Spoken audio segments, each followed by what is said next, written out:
Welcome to my Crunchy Zen era. We're not exactly sure what it means, but we're figuring it out. I'm Nicole Swisher, and today my guest is Phillip Headrick. Hello, Nicole. Hi, Phillip. How's it going? Fantastic. Good. Thank you for having me, by the way. Oh, I'm so excited. I appreciate it. How long have we been talking about it? I'd say longer than a few weeks, probably. Yeah. Month section. Yeah, I like it. I thought we'd start by just giving a background of how we even met, because I think it's funny.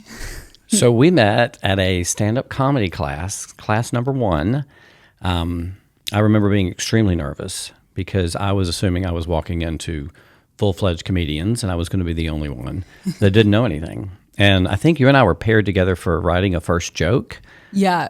But we found each other wandering in the hall, I think. That's true. And then we walked in and we hit it off. And then later, Mark, our teacher, was like, I thought you guys knew each other.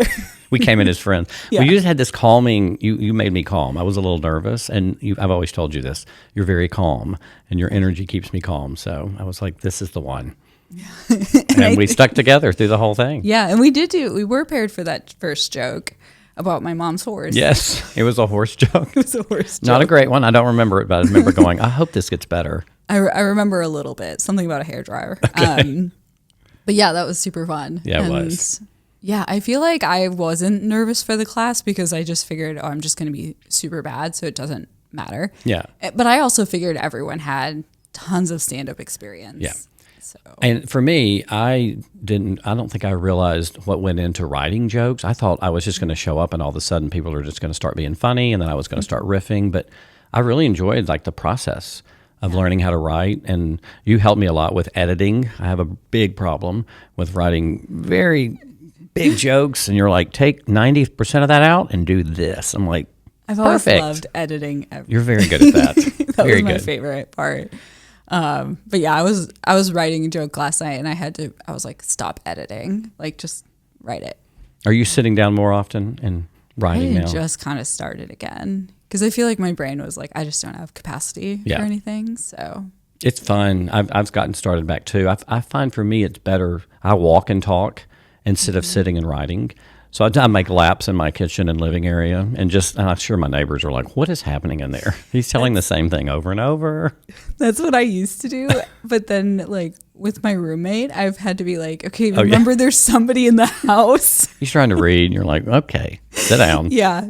Luckily, our schedules are super different, and so when he is working, then I try to take advantage of doing That works out. Anything weird gets done during in a 1 hour time. period. Do all the weird stuff. Yes, exactly.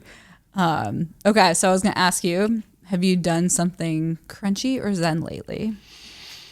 So I've recently moved into a new place, and I'm trying to create new daily routines for myself. Mm-hmm. And I would assume this falls under that, but one of them is self daily attributions, or you're kind of talking in the mirror to yourself. It's a tough thing for me because I end up riffing on myself in the mirror. So I'll start with, you're a good person. People love you.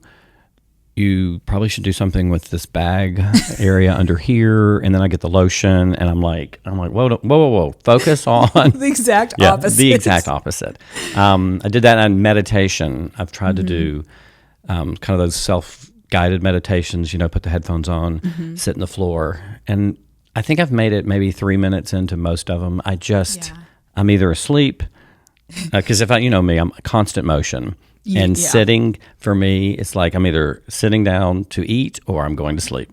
Mm-hmm. So I'm trying. I'm going to keep focused at it. I think it's going to take some effort. But I've been trying to do those affirmations too, actually. I started a while back and then I lost it.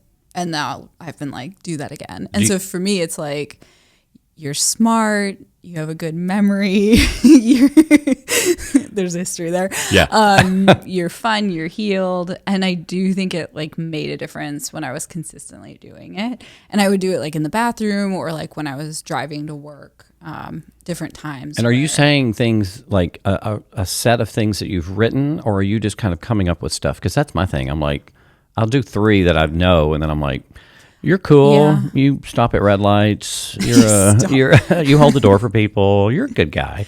I I think I came up with them, but they're sort of like a memory. Yeah. They're just Maybe like, that's what I need to start is do some from.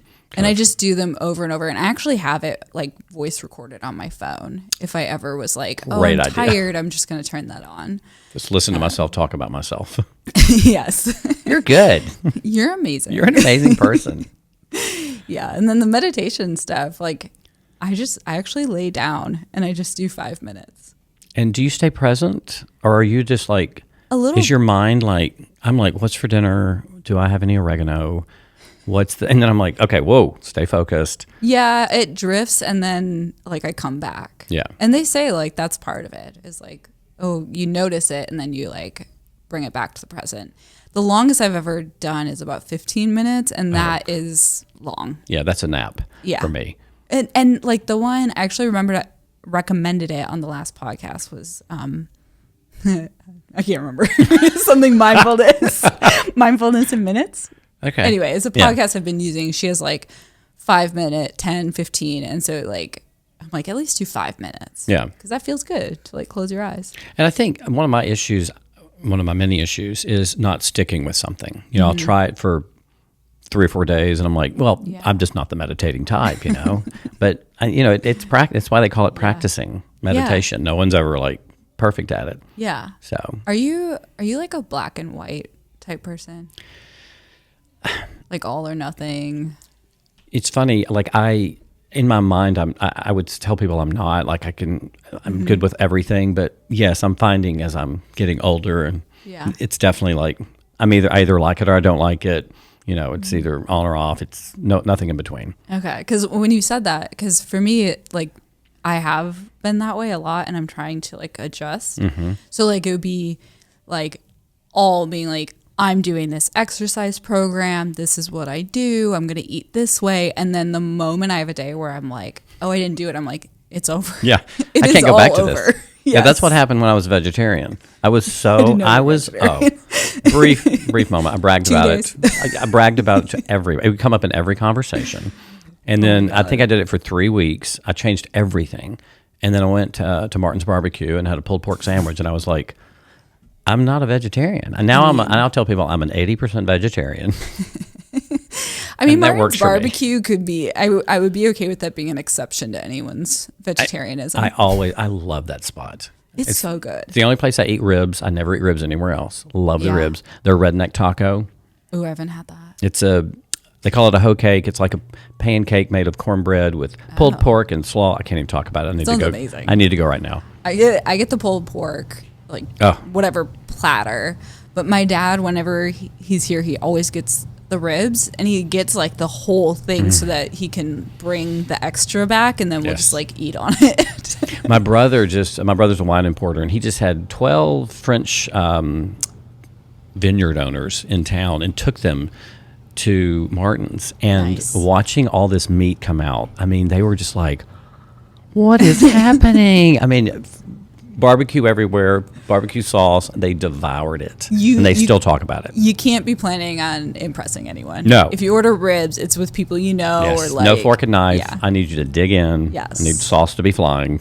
I also love how you order and then you just go sit. Yes. Because like I always get like if you sit down and like catching up with somebody and then I feel bad because I haven't like looked at the menu and then the person's coming by and I'm like, I'm just gonna go focus. I have to order because it's a line. And that one downtown, I don't know which one you go to. The one, do the Belmont one. Okay, the one downtown's got that open air area upstairs with band playing. Wait, where is that? Oh yeah, I can't. It's probably close by here. It's very close. I was pointing at it. Yeah, maybe 2 blocks over. But it's perfect because especially if you're casual afternoon, you're still outside, but you get the band, you get your ribs and barbecue. I love barbecue. I got barbecue when I was in Little Rock, and okay, so it's this place called Sim's Barbecue. It's a total dive. Already in. Yeah, we used to always go there. That's Judge's. So I worked for a judge, so it's his favorite place. And when I was coming, he's like, "We need to go to Sim's," and I feel like I had like forgotten like how good it is, and it's better than the barbecue here. But apparently, it's like a certain type of barbecue, which I don't remember. Do they do? Is it more of a vinegar-based sauce, or is it more? Yes, I think so. It was really good, and I was Memphis is where I started. I went to PT school in Memphis, and I'll never forget. I went into the barbecue joint there. It's no longer there. And I ordered a barbecue sandwich, and the lady, she had a cigarette in her mouth, and it's just bouncing. And she's like, "You want coleslaw on it?" And I was like, "On the sandwich?" And she goes, "Yeah, baby, that's how you eat it here." From that point on, if I don't have coleslaw, I love on my coleslaw. sandwich, on the sandwich, I can't have it. Yeah, it's amazing. Yeah. Yeah. But Sims. Now I'm hungry, by the way. Sorry. Sims, though, like for the first year, so I'd been in Minnesota, never lived in the South. The first year we ate there, I got a stomachache every time. And I just like didn't tell them. It still went. It still went. It's worth it. Yeah. And then like by the second year, I was like, fine. And so when we went back, I was like, I wonder if I'm going to get sick. And then I was just totally fine. Like, who cares? It was worth it. Absolutely. Barbecue's always worth it. So amazing. Yeah, we don't got stuff like that in Minnesota. No. So, okay. So if you could relive any memory, what would it be and why? There's a memory about 4 years ago. The whole family went to Costa Rica, and my dad was gracious enough to get us this beautiful kind of Airbnb. It fit all, I think it was 13 of us, on this hill overlooking the ocean, and it had this infinity pool. And I remember the night, families sitting around, my nieces and nephews were all in the pool. It's glowing. It's like this perfect evening.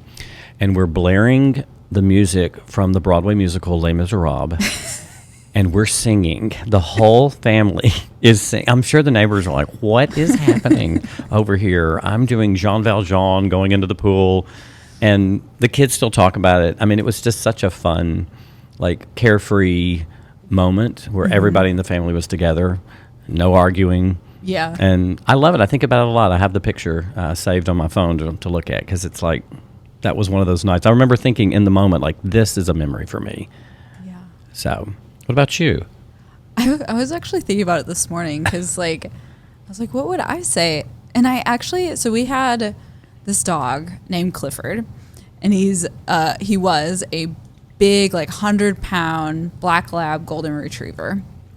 And again, Little Rock, I didn't mean to mention Little Rock this much, but when I, like, would come home from being in Little Rock and I'd walk in the door, and the joy that this dog would have for me, like, he became a lap dog, and he would just follow me around, and the moment I sat down, he'd crawl in my lap. And I mean, that dog, like, I don't want to say he wasn't my siblings because they might get offended, but I was around more because I lived with my parents during law school, and they were married, they moved out. And so I just, like, really bonded with Clifford. And then at some point, my parents were like, well, do you want him? And I was like, I'm in a 1-bedroom apartment. I do. mean, yes, but he's living on 7 acres. Like, I don't think that's fair. That's the reason I'm a dog person. Yeah. Because you could go to the mailbox and come back, They're like, oh, look who's here. Yes. Are you kidding me? And, the cat's just kind of ambling around the house. It's a roommate. And they're like, I'll get to you when I get to you. No worries. Yeah, there's just, like, so much joy and happiness of, like, I don't know. It's interesting. Both our memories are kind of this very carefree. It's a good feeling. It is. When I was thinking about it, like, memories, my first thought is, like, some big, like, I was at the World Cup and such, but, like, that was just that's like a bragging thing. Like, a good memory for me is, like, the moments that I feel at peace and carefree, and it's usually with family. Yeah, I would say a lot of mine are too. Although these days it's not, like, calm with all the kids. Oh, yeah. I mean, it's fun, but there's nothing calm about my family. So, and maybe calm, that's not even the right word. It's just where everybody is comfortable and being themselves. And yeah, that feeling of, like, when you have friends or family where you can just show up and you don't have to put a face on at all. Like that, I think, when I first moved here was a challenge, and when I first moved to Little Rock was a challenge because I didn't know anybody. And so I felt like I was, like, missing this, I don't know, like, community where you could just show up and not worry about anything. And so, like, my sister and I used to just watch Psych, for hours on end, and it didn't matter, like, we'd do whatever we wanted. And it's like Christmas morning with my family. we're in the tackiest outfits. We're, it's sweatpants and hair's not done. There's zero judgment. And it's just, there's not a care in the world. Yeah. I do. I feel like I've found those friends though now in Nashville. It Those just, are good to took have. a moment. Yes. Yeah. And part of it also was like me expressing of like, hey, like I don't always want to go out to a bar. Like I want a friendship where we can also like go to someone's house and just be in sweats and like we're tough. still the same. I think it's tough in Nashville. It's probably in every city too, but Nashville's such a go out bar scene. I mean, we've got thousands of bars, tons of rooftops, and it's a very big meet me at this bar and we'll go. But I found that you got to be intentional with friends and like any chance we could just do game night and not do bar night or bar weekend. Yeah. I feel like that's partly why like it's nice to hang with you. Yeah. Because you'll like come to my house and we can just like sit on the balcony. And like that's been like a big thing for me over the last year of being like, well, I can't really be out in these loud places because of the head injury stuff. And so it's like to have friends who will like come over and we can still have just as good a time. You really find who your people are. It's true. And people are always surprised. I mean, game night, several of my friends were like, I don't know, like, what are we playing? I'm like, just give it a whirl. And then Elena, my friend, you know her, she's so good at game night stuff, and she'll host sometimes. And they'll be like, I'm only going to stay an hour. 4 hours in, we're screaming. It's just a bonding experience too. Yeah. I was going to do a grab bag question, but it's over there and I don't want to go get it. So go grab the bag.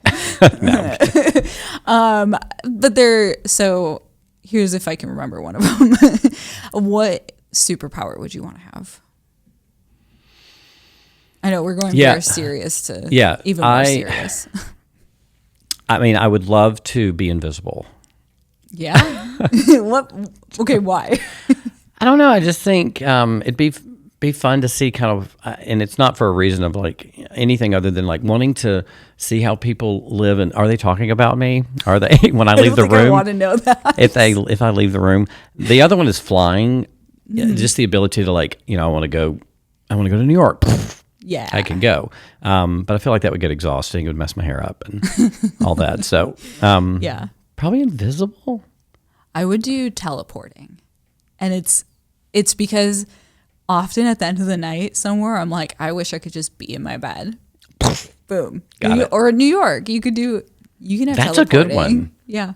I've definitely thought about this a lot. Yeah, I can tell. I don't think strength would be like the strongest man in the world. I mean, I'd show off a few times, but I mean, how many times can you crush a car? You would get asked to do so many. Right. Phillip, like, Phillip, you move this trailer for us? Hey, we're moving on Saturday. Like, guys, I'm dressed. Yeah, I would not want that. Yeah. Okay, so I have some random thoughts lately. I love random thoughts. Okay. Can you be friends with exes? Yes, 100%. Tell me more. I am, besides my long-term relationship, I'm friends with the 3 people that I've dated. I've been here 11 years now. And I am very good friends with one. And then the 2 I still care about.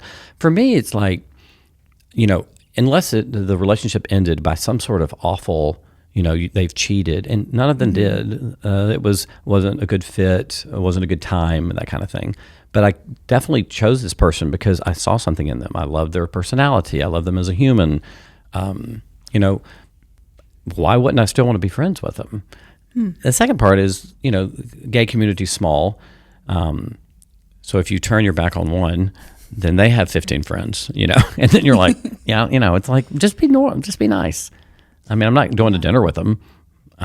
But yeah, if I see them out, hang out, we chat sometimes. So you're not? I am. And I don't know.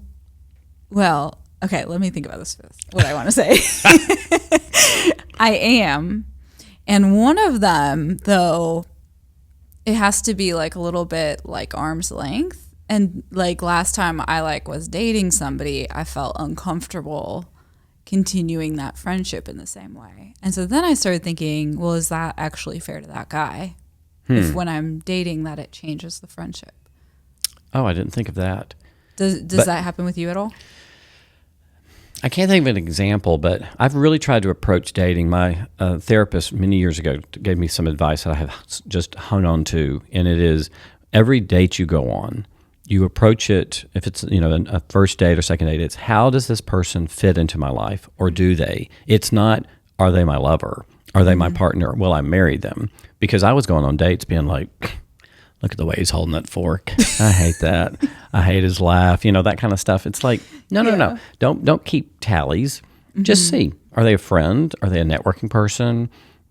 Maybe there's somebody at arm's length. Like they're good to know. Maybe in the future, y'all cross paths, who know. But I try not to burn bridges too much because life's short. Yeah. We're all here to just try to find love and happiness. And so what if it didn't work? It's a timing thing half the time. I know I would have been good with this person if I'd met them or I dated them 10 years later. But now they're married. Yeah. But it's interesting because I reconnected with my last boyfriend recently, and not in a romantic way at all, but sort of just friendly. And like when that ended, that would have been challenging, but it's been a good, I don't know how long, 8 months or something. Did you reach out? I did. And there was a specific reason. I don't feel like sharing Yeah. on here. But it's good. Like, it was a good conversation. And like, he's moved from Nashville, so it's not like it's like a hangout thing. But like, I'm friends with this guy I dated like a few years ago, and he's married, and I was invited to the wedding. And some of my friends thought that was so bizarre. Like you're going to crash it, stand up in the ceremony. I have a problem. But yeah, I really like his wife, and so it's like I've always ended pretty cordially with people, because it's not like I look at dating as like, it's not, most people are not good or bad.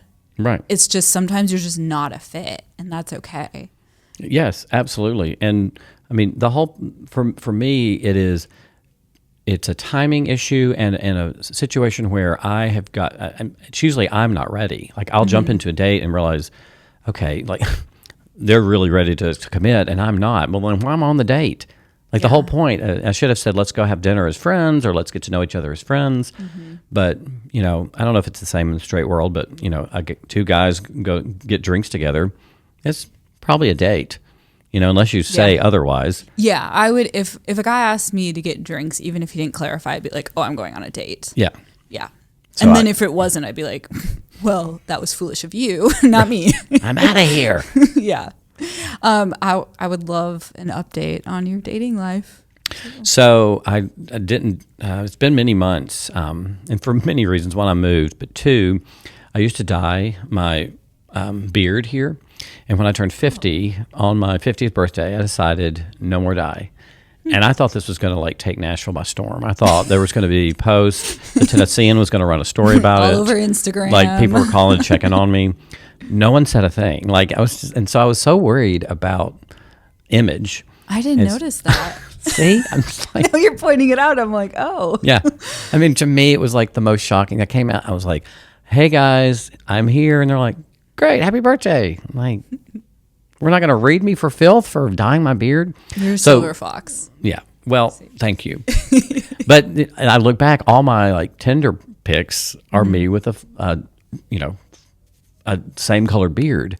And in my head, I'm like, if I show up on a date and they see this, they're like, how long ago were those pictures taken? It's all self-imposed. So anyway, fast forward, I got back on Tinder and I have a date today. It's exciting. Yes. Where are you going?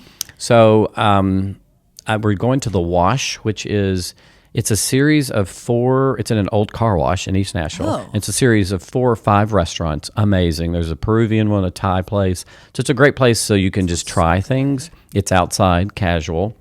I put a time limit on the date. Okay, I think that is really important. I said I've got 2 hours, and I'd love to let's sit and talk. Because I do have a bad habit of like, if it's going well, I'm like, you want to go out tonight, or we can go dance? This is the first date? This is the first date. Okay. So I like to do no more than an hour and a half. Oh, should I call and tell him? You're like, we're cutting. No, I'm just curious, because like I start to get tired after an hour and a half, and then I like don't think as much about what I'm saying, and I feel like I start to overshare after that. I think, and I'm not 100%, I've not talked to him on the phone. This has just been over messaging. But I don't think English is his first language. So in my mind, I was trying to give some time for like if we needed to slow down and do translation better and that kind of stuff. But I don't think 2 hours is wrong. Yeah. I feel like I've heard of people being like 5 hours later. I'm like, what are you talking about? Oh, and I used to do dinner. You know, it's such a commitment. Get down, going downtown, park. It's 3 hours. On a first date? Oh, yeah. I will never do dinner on a first date. I won't either now. Unless I'd met them like, I don't know, if I knew him through like friends or something, I maybe would. And I'd already like had a conversation and knew it wouldn't be like a complete dud. Yeah.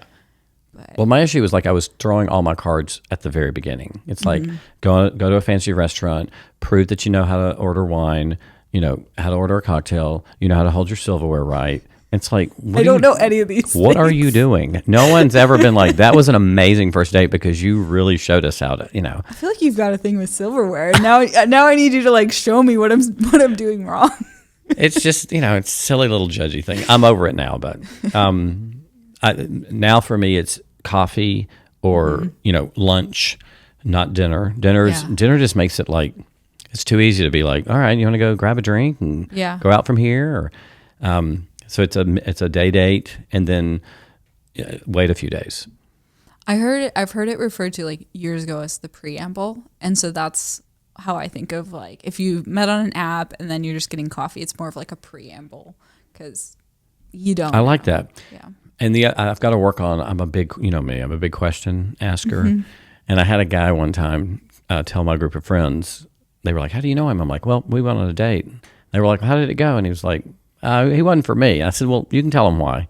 And he said, it was like being interrogated. And in my mind, I was keeping conversation going. You know, I was trying to ask a lot of different questions.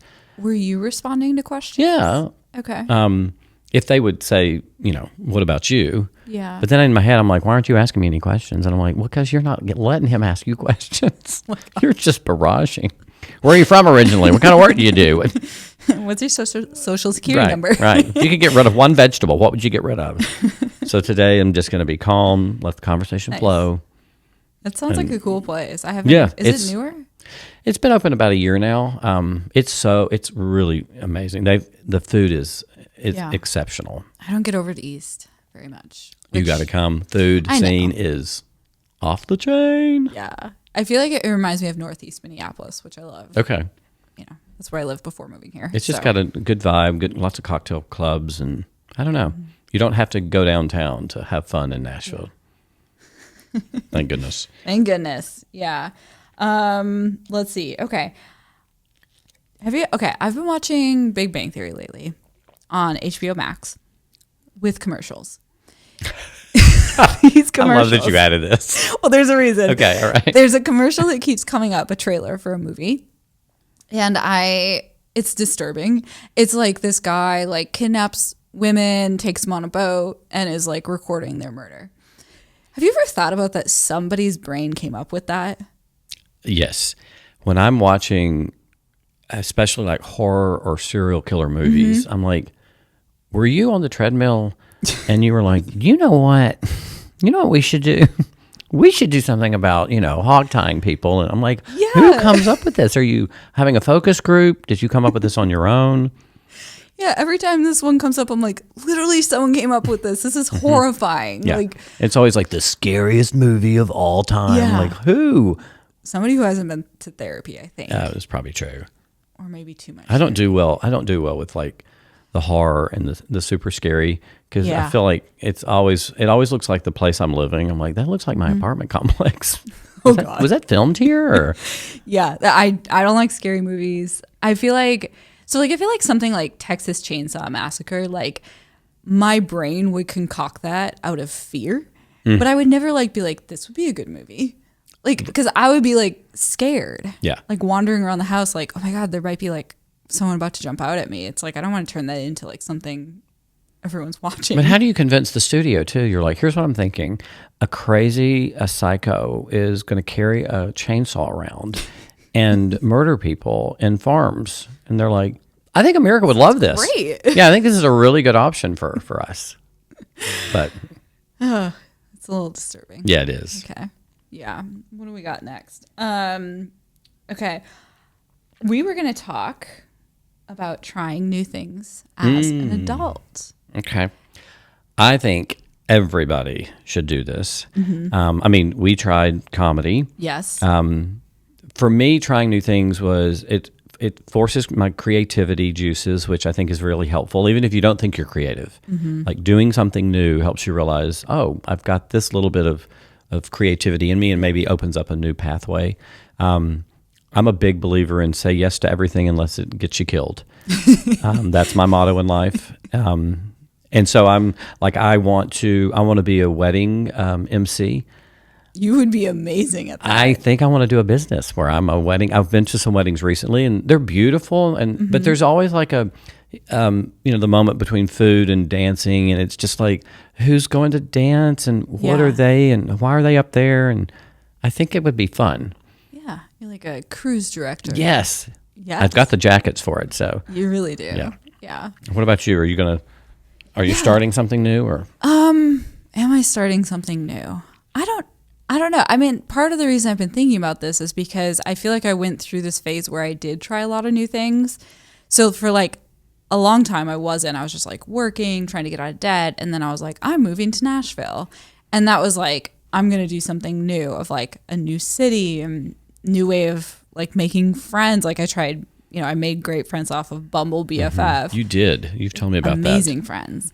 And then stand up was like this completely weird thing that my therapist was like, try something creative. And so I did a bunch, and then I like feel like I stopped. And so I just have been thinking about how it's so healthy to do. And I Googled and looked up what AI told me, but it, that you get like a dopamine hit, and it makes you like more flexible with like how you think and just in life. And I definitely have seen that from trying stand-up, of like, for sure, just putting yourself out there and being like, I was convinced I would be really bad at it. And I was like, it's fine. I like have been humiliated in law school. Like, we're fine. What could be worse, right? Yeah. And so I think it's really good to have something where you're putting yourself in a different environment of like, it's okay. There's no like pass or fail. It just is. Yes.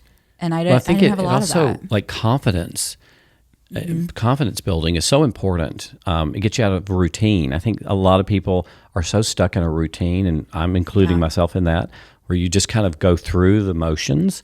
And it's like, sometimes I was like, oh, I got class tonight. I got to go to comedy class. I'm so tired. But then I go and I'm like sitting in bed that night going, I can't wait to write more jokes. I can't, like, the dopamine hit really is a thing. I think one thing I want to try, and I'm terrified to do it, is Brazilian Jiu-Jitsu. Oh, why are you terrified? In my mind, the first class, I'm getting jumped in like a gang, and then they'll beat me up, and I'll quit after one visit. It's like trial by fire, right? Yeah, like, see if you can. Let's see how you fight, dude. I'm like, no. My barber's been trying to get me to go for so many years, and I know it's a good thing. I'm intimidated, honestly, about going. Do you remember Jasmine, who you met at my Halloween party? Oh, yes. She does jiu-jitsu. That's how she and Shane, my coworker, should have had that conversation with her. And now they got married. Yeah. It just seems so intimidating, Nicole, to me to walk in with like, and it's in my mind, it was like all men who had just, finished a massive workout, and they're ready. They're just seething and ready to fight. And my barber's like, it's literally guys that are like, hey, let's practice this sparring together. And, and it's not about learning to fight. It's just about self-control and self-discipline. But as long as I don't get jumped in, I don't do well with being jumped in. We're just waiting for the next one. Phillip's here. All right. Beat him. Yeah. That's how I feel about like, I've been wanting to do more weightlifting. And like, as I've listened to like podcasts, they're like, everyone's super nice. And I'm like, I don't know, just like walking into the gym and with my like spaghetti arms and being like, sure, I can do 10 pounds. Yes. But that's why I usually go to the apartment gym, because I go to the regular gym and I spend the entire time like, okay, everyone else looks like they're on a focused schedule, and I'm wandering around. I'm like, let's lift that a few times. That feels good. Yeah. Go walk. And I know what I'm supposed to do. I mean, I'm a physical therapist, but there's an intimidation factor for me. Yeah. Yeah. I feel like, let's see. So I feel like with the trying new things. Like I automatically think about like stand up or improv or something creative. But one thing I've been noticing about myself is like just something new of like a location also helps me feel like happier, more uplifted of like, you know, I mean, I have been to Little Rock, but like going there for a week and working remotely really felt like it lifted my spirits of like just having like change and a different, not a different habit, but routine, like you had said. I think you're exactly right. I mean, even like a day trip is so invigorating. And people think like, oh, you got to, vacation's got to be a week. You got to fly. I mean, there's so many places you can drive to and come back from. I mean, I went down and did the Jack Daniels tour recently, and I've been there before, and I knew this. I mean, it was nothing new for me, but I just remember I was like, that was so fun. Yeah. I came back. I'm like, now I'm interested in how they make whiskey, and we went and ate at Miss Mary Bobo's, which is this amazing like home cooked meal place that you sit with people all together, family style. Ooh, that sounds amazing. You know, I love that. And it was just, it's fun. Yeah. I mean, even as you say that, I'm like, I even love trying a new recipe and just absolutely, you know, taking it slow and I don't know. I'm thinking now. I'm like, what new thing am I trying? I guess selling a house. That's the thing. That's a thing. Yeah. Well, the meditation for me, it's a new thing. We're working on it. Yeah. The most recent thing that I did that was a new experience was my romance novel writing class. I forgot you did that. It was amazing. Have you finished your first novel? No, of course not.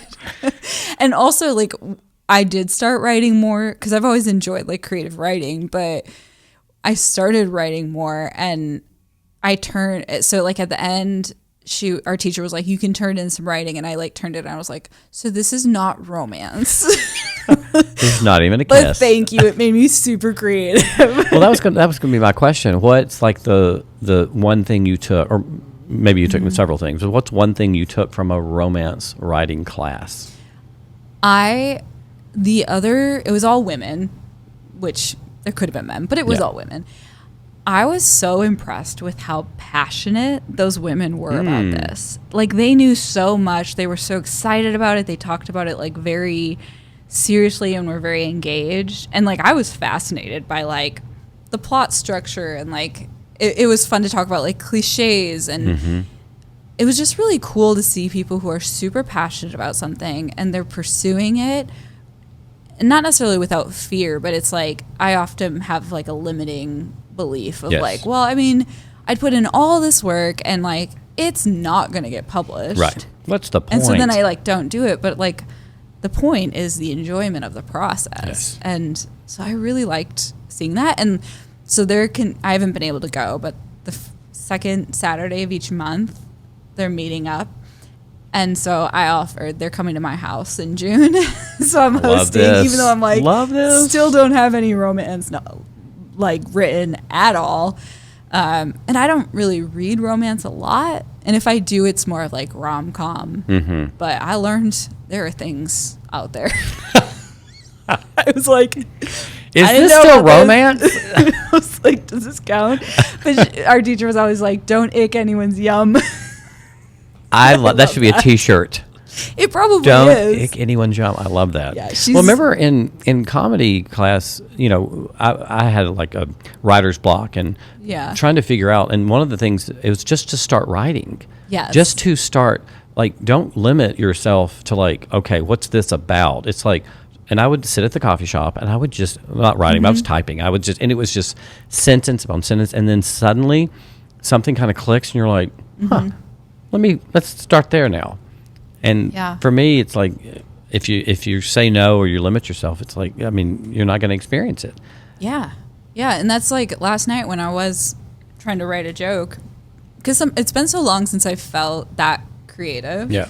And so I just started writing, and like I said, I noticed myself editing, and then I was like, stop editing. Just write. And then as I did, I was like, oh, that's funny. I was like, I could maybe have that for an open mic soon.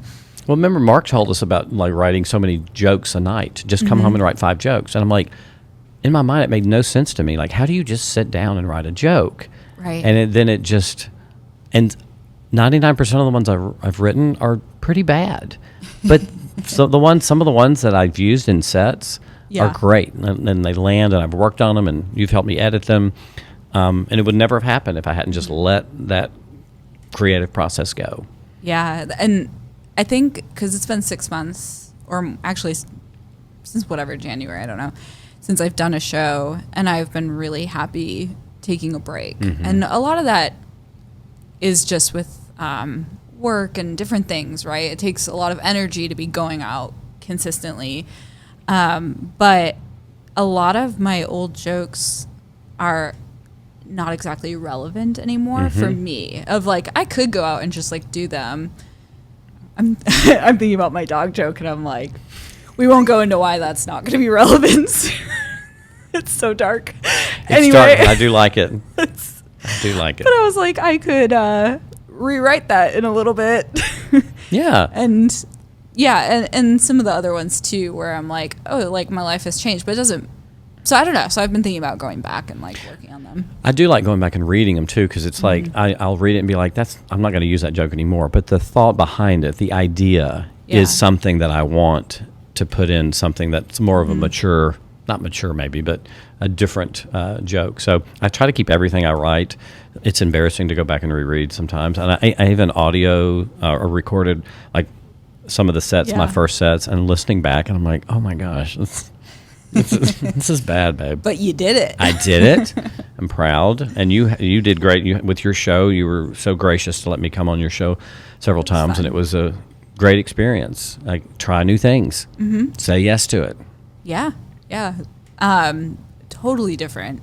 But one thing I do, actually, I'm not 100% sure I want to try this, but part of me says I want to. Primitive camping. Okay. I'm quickly trying to figure out the difference between camping and primitive camping. I think it's the toilet situation. Okay. So we're talking, you're in a tent in the woods, and you're doing your business alone. Well, I think so. I mean, I was thinking I'd have a dog, and Why are you going alone? You're going to have to drop a pin. You're not going alone into the campsite. Well, okay. So I think I want to hike the Appalachian Trail at some point. Oh my gosh. And in order to do that, you need to be able to just like sleep outside, which I currently don't think I could do.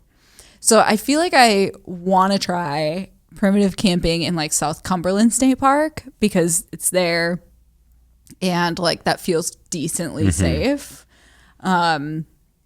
Will you have weapons with you? Or I think I would. I think so.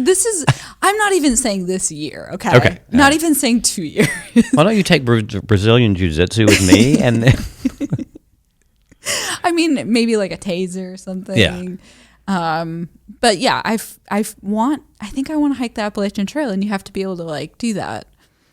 I mean, love it sounds that. horrifying, but like I feel like I want to.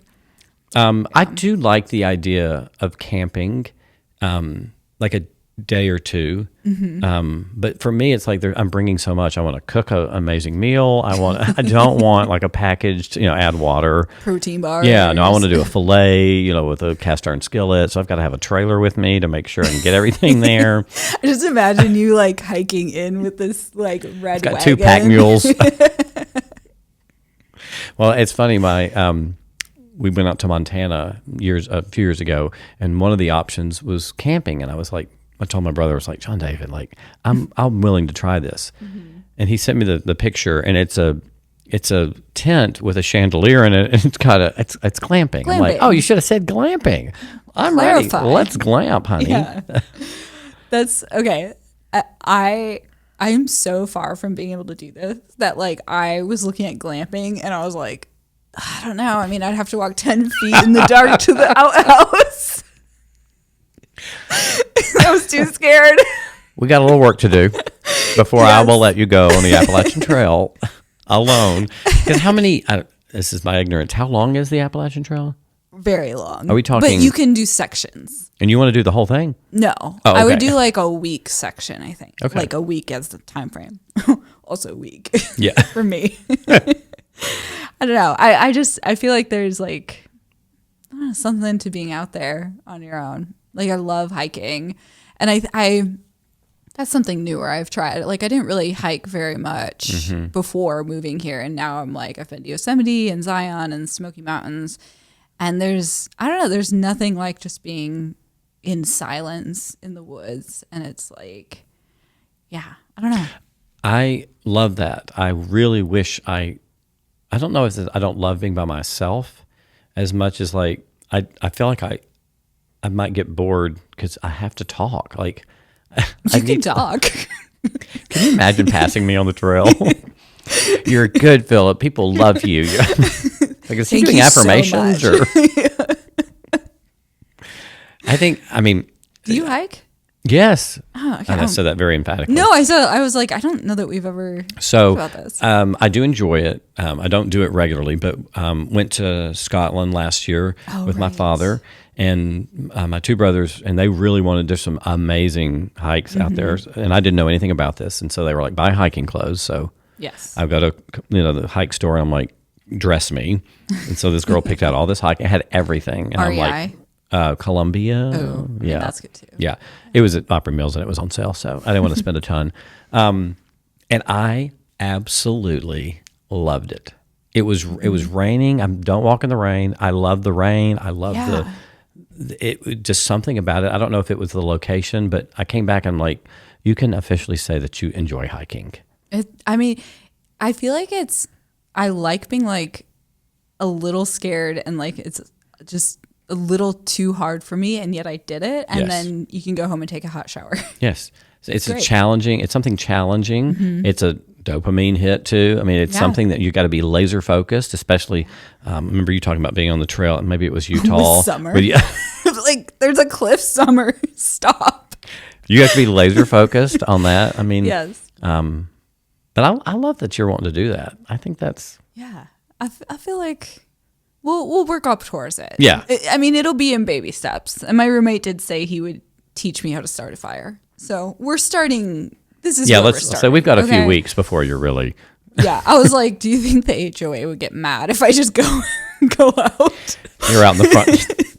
What is she doing? She's starting a fire. She's hiking soon. Don't worry about it. Just in the middle of Bellevue. I mean, surely they've got fire starter kit, like something little you can just do. Probably. Or are you wanting to do like the... I don't know. Yeah. I mean, I'll be reading a lot of blogs, going to REI. You will be I know you will well research this. Well researched. I know you will. Yes. Lately I've been obsessing over gluten-free savory crepes from Red Bicycle in Germantown. I mean... Will that fit on one page? Is that... Did you stumble on this by accident or? No, so I used to live right by there. Oh, that's right. I forgot about that. But I wouldn't really get the crepes very often. And I was just like super hungry the other day and I went in and got it. And this balsamic crepe is so good. And I had crepes better than this even when I was in France. And that's when I first learned like they like stuff their crepes and they're so amazing. But yeah, lately I've just been like, I'm like, I think I'll just go alone. I just like park and walk over, and I did it yesterday. I feel like I need to try this now. You haven't had them? Not that particular. I mean, I love it's crepes. Really good. But, okay. Yeah, I don't know. Red Bicycle, they're not open in the Nations anymore. Are they in the East? I know they're in Germany. I just know Germantown. I think the only one I know is Germantown. Yeah. Okay. My latest obsession is I'm trying to perfect making salsa. Ooh. I've got a red salsa that's pretty good, but I feel like it doesn't impress people, and I want to show up with a salsa, and people are like, "Did you see Phillip's salsa that he brought?" And so I've been working on this. It's using tomatillas, so it's a green salsa. Yeah. I made it for the first time last weekend after obsessing over it for about a month. How to roast the serrano, how to do this, how to make it perfectly authentic. I probably should have taken the seeds out of the serrano. It was about a 9 in my mouth. Like it was like, oh my gosh. So I had to let everyone else. I'm like, tell me about it. Is it good? Do you like it? So I'm going to keep working on it, but I need to make it to where everybody can enjoy it. A little kick, Did you start from a recipe and are like evolving? Or? So I went to a restaurant in Houston near the beginning of the year, and it was a traditional Mexican restaurant, and they had 6 salsas on the table, and I love that. Like, give me some stuff to dip in, mix and match. But I always found myself going for like the traditional, like a little chunky tomato salsa. But they had several other ones, and I'm like, I don't know. And the waitress is like, I said, what's your favorite? If you were going to die tonight, you could only have one more bite of salsa. Which one? And she went, and it was the salsa de aguacate, I think, and it's got avocado in it, fresh avocado, lots of lime. Avocado. Oh my gosh, that sounds amazing. It's divine. Yeah. So I used the recipe that they used because they had a cookbook, so I got the cookbook. Of course. But then I've been finding other versions of it. I'm going to see if I can make. So make it your own, so that it will be my Phillip salsa. I can't wait to try it. I will make it for you. low spice. Okay. Before we wrap up, I got a couple things. Yep. Did you have any recommendations for our listeners that you want to share? Yeah. Podcast-wise, I just binged a podcast called The Redefector. It's a true story about a Russian spy. I think his name's Vitaly Urshenko. He went into a U.S. embassy and said he wanted to, give secrets. And I won't give anything away, but it's a fascinating journey of, was he really doing that? Was he still working for Russia? Was it, and the things that happened? It's a true story, but it's amazing. And then I just finished All the Colors of the Dark. I think it came out in 24. Obsessed. I didn't read. I listen Audible because I like to multitask. But it's to the point where I would be like working and like stop. I'm like, it's about 2 kids who have an incident, and then how that incident just changes the whole course of their lives. It's about finding your identity, women's independence, abuse. It's a very, very good. I can't wait for the movie because it's fascinating. Interesting. I haven't heard of that. The one I was going to recommend today is a podcast. Okay. Have you heard of Diary of a CEO? No. Okay, so really interesting podcast, but in particular, there is an episode from March 17th from the speaking coach, and he's like a trial lawyer, but he coaches people on how to speak and communicate more effectively. And I love this episode because I've already like used things that he suggests, of like, before you respond to somebody, take a breath. And it shows like you're listening. And the thing I've used at work is I always used to say like, just checking in. And instead of that, it's, I wanted to check in. And so it's more like assertive, and like, it's super interesting how he says like using assertive language leads to more confidence. You don't feel confident and then use assertive language. It's like an action that brings about a feeling. I need you to send me that.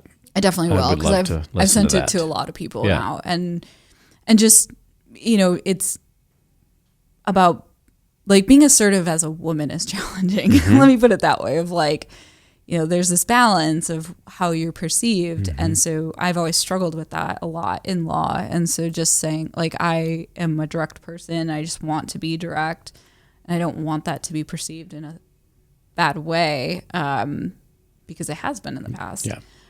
So hearing how he like coaches people is super interesting.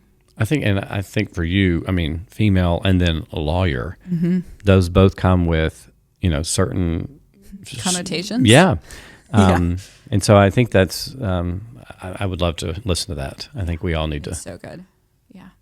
So what are you looking forward to this week, Phillip? This week I'm looking forward to a very, very busy week at work, but it's going great.